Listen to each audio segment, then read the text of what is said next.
معاشرتی اقدار، جی ہاں، ایک اسلامی معاشرہ کیسے تشکیل پاتا ہے، ایک اسلامی معاشرے کے اندر کن اصولوں کا خیال رکھا جاتا ہے، ایک اسلامی معاشرے کے اندر خاندانی نظام کیا ہوتا ہے، فرد کا کردار کیا ہوتا ہے۔ سب سے پہلے ایک شخص کو، ایک مسلمان کو بنیادی طور پر اپنا کردار اس کو پالش کرنا ہے۔ اپنا کردار کیسا بنانا ہے؟ اس کو کردار وہ بنانا ہے جو جناب رسول کریم صلی اللہ علیہ وآلہ وسلم نے ہمیں حدیث مبارکہ میں بتایا ہے۔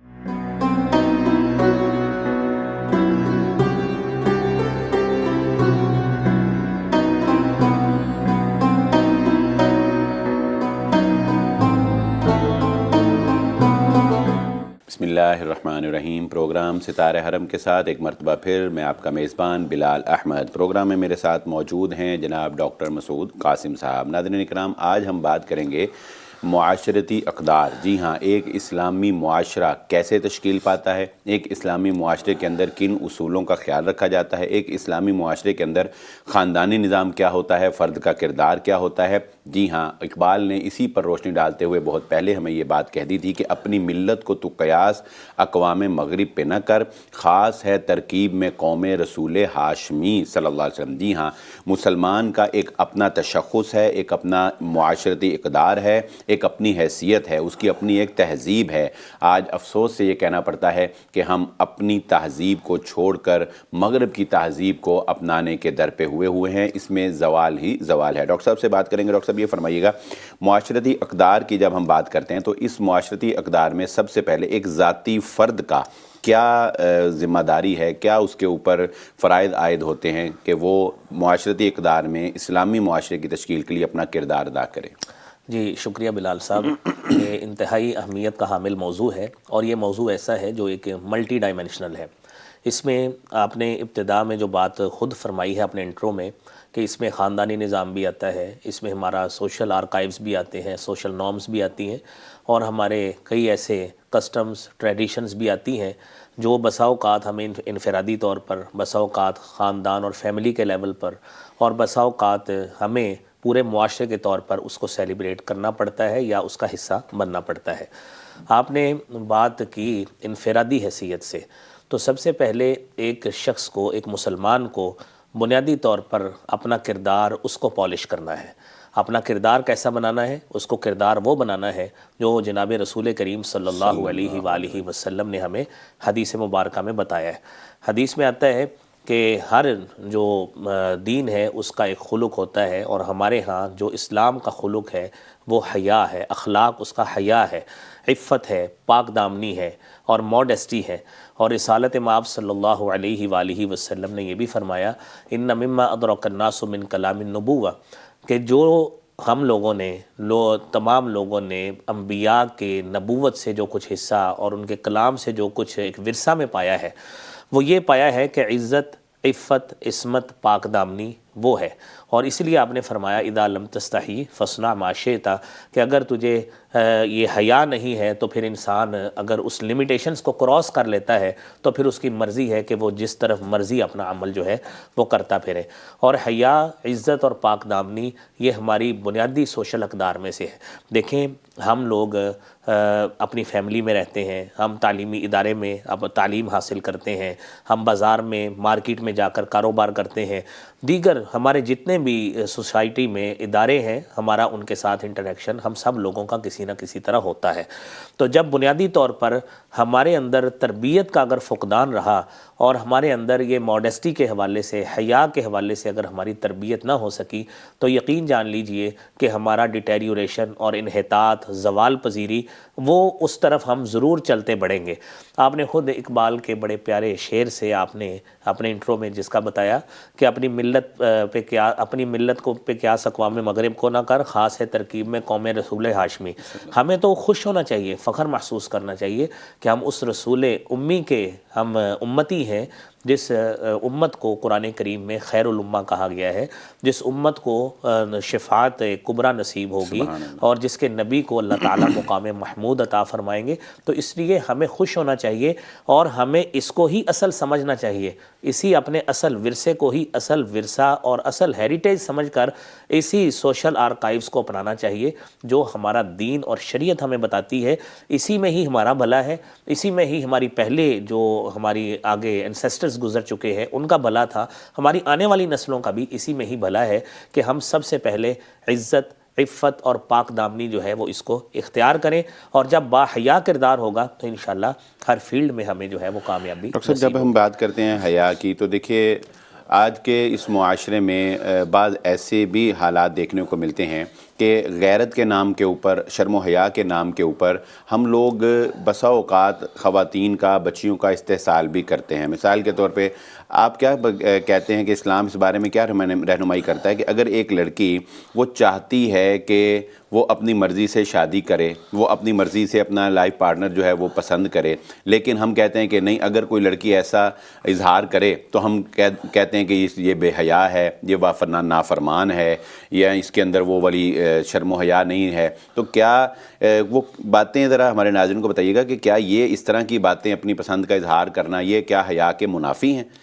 جی دیکھیے، یہ بڑا اہم کویسچن اس حوالے سے ہے۔ دیکھیں کہ ہماری شریعت میں جو بات بتائی گئی ہے، حدیث میں آتا ہے اذا اتاکم من ترضون دینہ وخلقہ فزوجوہ، آپ کسی کے دین سے، اس کے اخلاق سے آپ راضی ہیں، اس کی عادات سے راضی ہیں، آپ خوش ہیں، یعنی آپ کو بھلی لگتی ہیں، فزوجوہ، آپ اس کی شادی کر دیں۔ آپ دیکھیے یہاں پہ دونوں سائڈ سے ایکسٹریمزم کا ہمارا معاشرہ شکار ہے۔ اگر خاتون، اگر کوئی بچی، دوشیزہ میڈن ہماری عورت کہتی ہے کہ میں اس سے مطلب مجھے وہ بھلا لگتا ہے، یہ رشتہ اچھا لگتا ہے، تو والدین کو اس پہ غور کرنا چاہیے، سوچنا چاہیے، اور اس کو اس کی مرضی کے خلاف اس طرح نہیں باندھ دینا چاہیے کہ بعد میں ان کا نبھا نہ ہو سکے، کیونکہ بعد میں فیملی کا ٹوٹنا، خاندانوں کا آپس میں بٹ جانا اور اس طرح کا معاملہ بننا یہ زیادہ نقصان دہ ہے۔ چاہے جائے کہ ہم اس کو پہلے ارینج طریقہ سے، ایک مناسب طریقہ سے، جو ہمارا ایک سوشل ایک کلچر بھی ہے، ہماری شریعت بھی اس حوالے سے کہتی ہے، کیونکہ کفو کا جو شریعت میں بنیادی طور پر چیز بتائی گئی ہے وہ کفو کو مد نظر رکھنا والدین کا بھی کام ہے، تو اس لیے اس میں بچی کی مرضی کو شامل کرنا یہ کوئی قباحت نہیں ہے، بلکہ کرنا چاہیے۔ حیا کے منافی نہیں، حیا کے منافی نہیں ہے۔ بچی کا بولنا، اس کا بتانا، اپنی اظہار کرنا، اپنی رائے کا اظہار کرنا، یہ حیا کے منافی نہیں ہے۔ بہت شکریہ ڈاکٹر صاحب۔ ناظرین کرام، آپ نے جانا کہ اسلامی معاشرے میں یہ بات بہت ضروری ہے کہ انسان با حیا ہو، اور حیا کا مطلب یہ نہیں ہے کہ انسان اپنی مرضی کا اظہار ہی نہ کر سکے، اپنی پسند جو ہے اس کو ظاہر ہی نہ کر سکے۔ یہاں پر وقت ہوا چاہتا ہے ایک بریک کا۔ ڈاکٹر صاحب ہمارے ساتھ موجود ہیں، آپ ہمارے ساتھ رہیے گا۔ انشاءاللہ اگلے سیشن میں ہم ڈاکٹر صاحب سے اسی موضوع پر بڑے اہم سوال کرنے جا رہے ہیں۔ حاضر ہوتے ہیں بریک کے بعد۔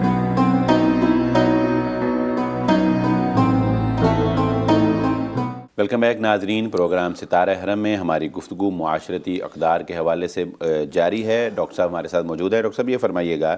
کہ مغربی معاشرے کے اندر ہمیں یہ نظر آتا ہے کہ انہوں نے جب مغرب کی نشت ثانیہ ہوئی ہے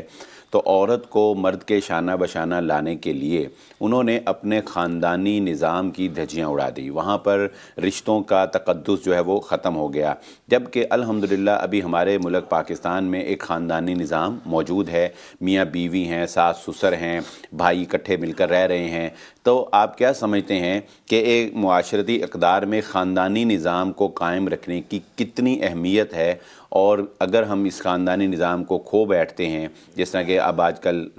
لڑکیاں جو ہیں وہ جوں آگے ماڈرن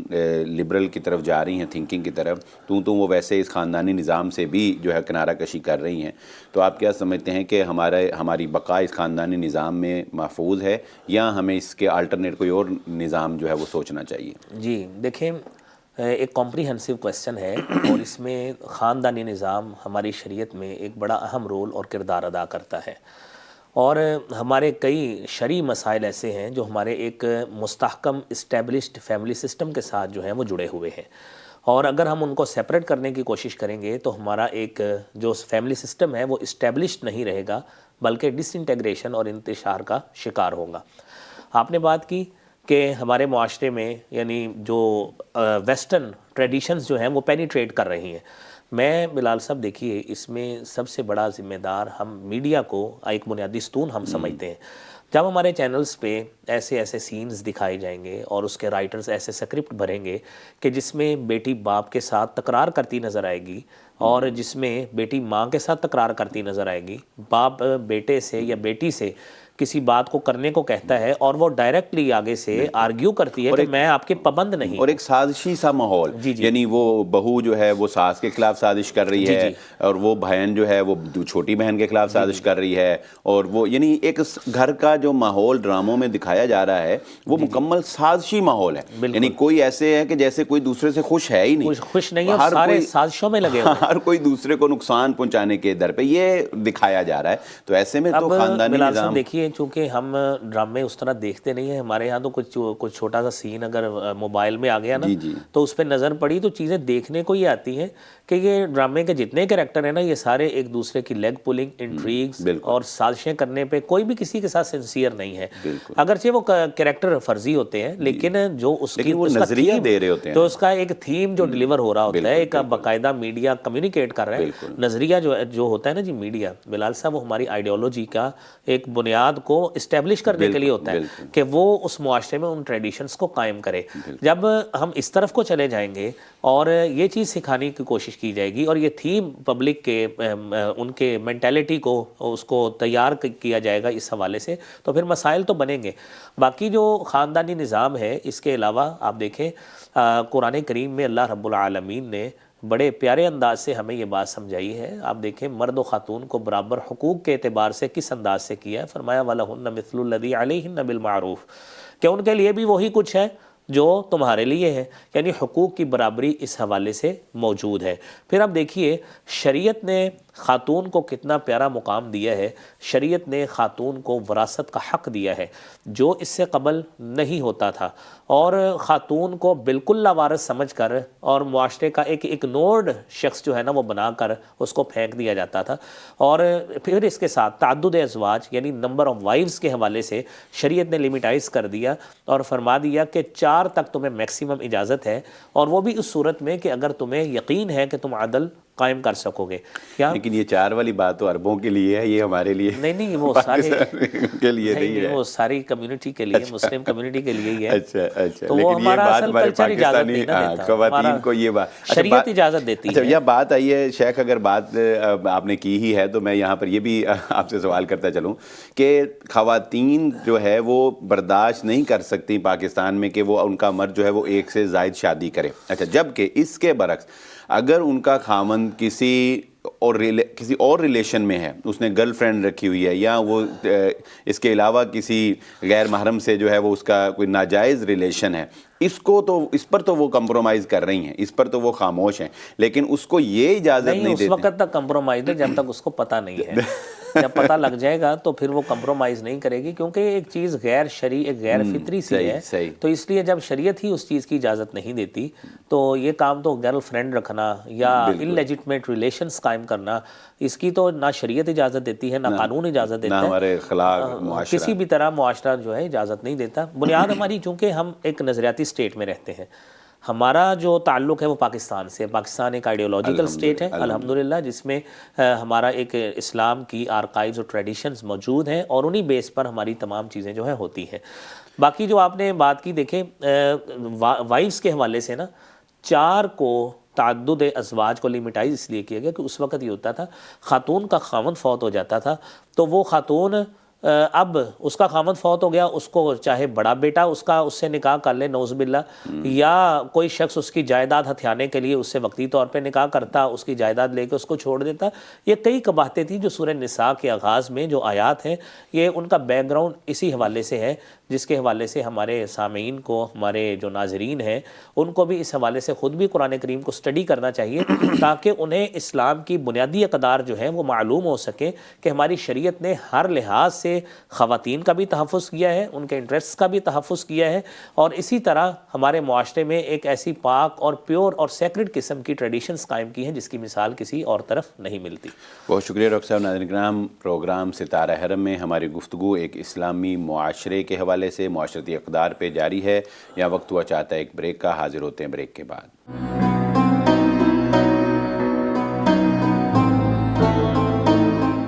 ویلکم بیک ناظرین، پروگرام ستارہ حرم میں ہماری گفتگو جاری ہے۔ ڈاکٹر صاحب یہ فرمائیے گا، جب ہم اسلامی معاشرے کی بات کرتے ہیں تو آپ کیا سمجھتے ہیں اسلامی معاشرے میں لوگوں کو لباس کس طرح کا پہننا چاہیے، بالخصوص خواتین کو کس طرح کا لباس پہننا چاہیے؟ کیا اسلامی معاشرے میں لباس کی کوئی خاص قید لگائی گئی ہے، یا کہ اسلام نے کہا کہ ٹھیک ہے جیسا بھی کسی کا کوئی مرضی لباس پہن لے؟ دیکھیے، اس میں مرد و خواتین دونوں کے لیے علیحدہ علیحدہ چیز ہے۔ مرد کے لیے یعنی نیول سے لے کر یعنی انکلوڈنگ دا نیز، یعنی یہاں سے لے کر ناف سے لے کر یہ گھٹنوں تک اور ناف اور گھٹنے اس میں شامل ہے، انکلوڈنگ اس لیے کہا ہے کہ یہ اس میں شامل ہے۔ اور پھر خاتون کا سر کے بالوں سے لے کر پاؤں تک یہ سارا اس میں سطر شامل ہے، جو کہ کوئی بھی غیر محرم اس پر نظر نہیں ڈال سکتا۔ اب ہمیں سب سے پہلے تو قرآن کریم کی تعلیمات، شریعت کی تعلیمات، اس پہ غور کرنا چاہیے۔ قرآن کریم میں سورہ نور میں اللہ رب العالمین نے 2 مختلف آیات میں فرمایا قُلْ لِلْمُؤْمِنِينَ يَغُضُّوا مِنْ أَبْصَارِهِمْ وَيَحْفَظُوا فُرُوجَهُمْ،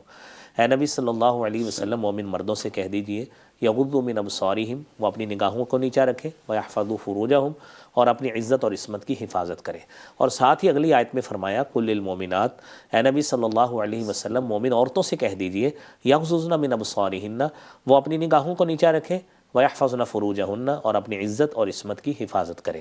دیکھیے یہ بات تو تعلیم عام ہے تمام مسلمان مردوں اور خواتین کے لیے۔ اب اس کے بعد یعنی ہمیں خود اہتمام یہ کرنا چاہیے کہ ہمارے کپڑے، ہمارا لباس ایسا ہو جو شرعی تقاضوں کے مطابق ہو۔ نبی اکرم صلی اللہ علیہ وآلہ وسلم نے آپ نے فرمایا قاسیات عاریات مائلات ممیلات، کہ ایک ایسی عورتیں جو لباس پہننے کے باوجود ننگی ہوتی ہیں، مائلات لوگوں کو مائل کرنے والی ہوتی ہیں، یعنی لوگ اٹریکٹ ہوتے ہیں اس کی طرف، جہاں سے جائے گی لوگ اپنی آنکھیں اٹھائیں گے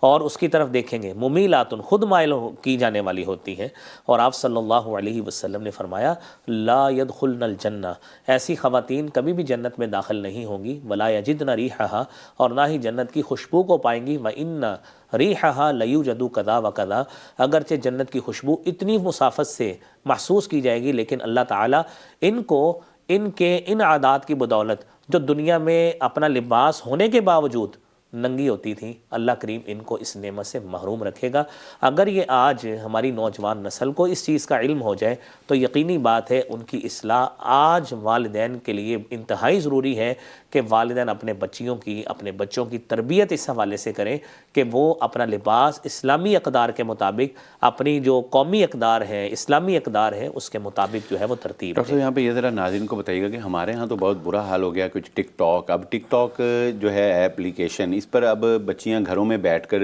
ویڈیوز بنا رہی ہیں، پھر اس پہ شاید انکم بھی جنریٹ ہو رہی ہے، تو آپ کیا سمجھتے ہیں کہ یہ سارا کیا مطلب اس کی انکم بھی پھر حرام ہوئی، اور اس طرح کی ویڈیوز جو ہیں جس طرح ہمارے معاشرے کی دھجیاں اڑ رہی ہیں، یعنی تصور نہیں کیا جا سکتا کہ اس طرح کی ویڈیوز ایک اسلامی معاشرے کے اندر سے جاری کی جائیں گی؟ دیکھیے آپ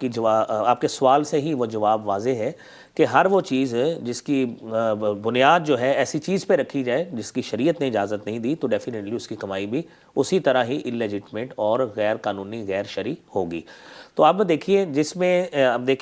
اگر ایک خاتون اپنی آواز کے ذریعے اپنا جسم ایکسپوز کر کے اور اپنی باڈی کو ایکسپوز کر کے اور اپنی اداؤں کو ایکسپوز کر کے وہ روپیہ اور پیسہ کما رہی ہے، تو شریعت اس چیز کی اجازت نہیں دیتی۔ یہ بات یہاں پہ ضرور مد نظر رکھنی چاہیے۔ ہمیں یونیورسٹی میں بعض لوگ کہتے ہیں جی آپ خود مثالیں دیتے ہیں امہات المومنین کی، وہ پڑھاتی تھیں۔ دیکھیے سیدہ عائشہ صدیقہ رضی اللہ تعالیٰ عنہ، سیدہ ام سلمہ رضی اللہ تعالیٰ عنہ، سیدہ حفصہ رضی اللہ تعالیٰ، یہ خود قرآن کریم کی حافظات تھیں اور لوگوں کو اس کی تعلیم بھی دیتی تھیں۔ تعلیم دینے میں کوئی حرج نہیں ہے، وہ اپنے آپ کو کور کر کے جو شرعی پردہ ہے اس کو اختیار کر کے وہ کرتی تھی، تعلیم دینے میں کوئی حرج نہیں ہے۔ لیکن اگر کوئی شخص، اگر کوئی بھی خاتون ہے، وہ اگر اپنے آپ کو اس حد تک ایکسپوز کرتی ہے کہ جب تک وہ اپنا آپ کو ایکسپوز نہ کرے، اپنی اداؤں کو ایکسپوز نہ کرے اور پورا ایک آرٹسٹ کا رول ادا نہ کرے، اس وقت تک وہ کمائی نہیں ہو سکتی اس کی، تو یہ چیزیں محل نظر ہیں، اس پہ غور کرنا چاہیے۔ ڈاکٹر صاحب جب ہم بات کرتے ہیں اسلامی معاشرے کی، بہت سی چیزوں کا خیال رکھنا پڑتا ہے، بہت سے اصول، بہت سے قواعد، بہت سے ضوابط جو ہیں ان کا خیال رکھنا پڑتا ہے۔